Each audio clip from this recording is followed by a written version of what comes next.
Jakarta, 1 Juli 2025, Jasara Harja sukses menyelenggarakan Rapat Umum Pemegang Saham, RUPS, Tahun Buku 2024 yang digelar di Jakarta pada Senin, 30 Juni 2025. Dalam RUPS tersebut, salah satu agenda utama yang dibahas adalah pengesahan laporan keuangan tahun buku 2024 serta laporan tugas pengawasan Dewan Komisaris, termasuk evaluasi atas kinerja program pendanaan usaha mikro dan kecil, PUM, yang terus menjadi instrumen pemberdayaan ekonomi rakyat. Sepanjang tahun 2024, Jasara Harja mencatatkan kinerja positif dengan realisasi laba bersih tahun berjalan sebesar Rp1,33 triliun, naik 2,80% dibandingkan tahun sebelumnya. Pendapatan premi bruto meningkat sebesar 2,46%, sementara hasil laporan keuangan konsolidasian perusahaan memperoleh opini wajar dalam semua hal yang material dari auditor independen. Sementara itu, tingkat kesehatan perusahaan dinyatakan sangat sehat dengan peringkat IDAA stable oleh Pevindo. Kinerja yang solid ini tidak hanya mencerminkan ketangguhan finansial perseroan, tetapi juga menjadi fondasi penting dalam menjalankan mandat sosial yang lebih luas.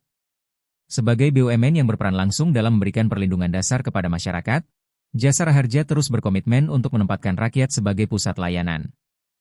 Hal itu sejalan dengan semangat pembangunan yang diusung dalam misi Asta Cita Prabowo Gibran.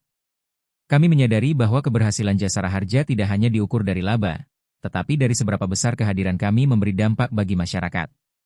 Komitmen kami adalah melayani dengan empati, melindungi dengan tanggung jawab, dan bertumbuh bersama rakyat, ujar PLT. Direktur Utama PT Jasara Harja, Ruby Handojo. Dalam laporan yang disetujui oleh para pemegang saham, Jasara Harja juga menyampaikan bahwa realisasi program PUM mencapai Rp5 miliar atau 100% dari rencana kerja, yang disalurkan melalui kerjasama dengan PT Bank Rakyat Indonesia, Persero.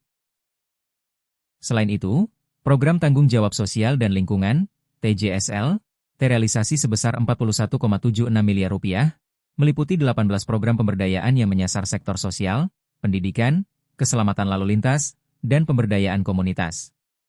RUPS juga menetapkan penggunaan laba bersih tahun buku 2024, dengan pembagian dividen sebesar Rp1,1 triliun dan cadangan sebesar 16% dari laba bersih.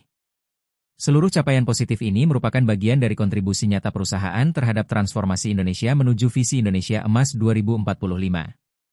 Jasara Harja berkomitmen siap melanjutkan peran strategisnya sebagai garda terdepan pelayanan publik yang humanis, adaptif, dan modern.